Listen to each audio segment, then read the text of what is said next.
Hvad er skuffelse?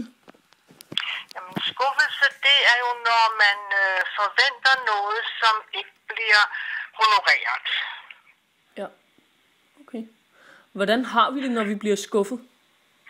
Ja, så bliver vi, igen er det sådan lidt forskelligt, men nogen bliver jo meget kede af det, og der er også folk, der bliver vrede. Ja.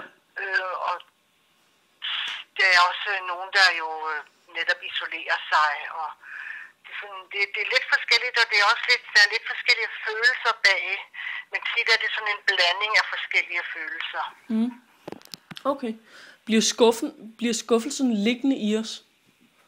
Det gør den hos nogle mennesker, især hvis man har mødt den mange gange gennem livet, og altså igen, jo flere skuffelser man får som barn, jo sværere har man ved at, altså især også som lille barn, men som barn, jo sværere har man ved at håndtere det.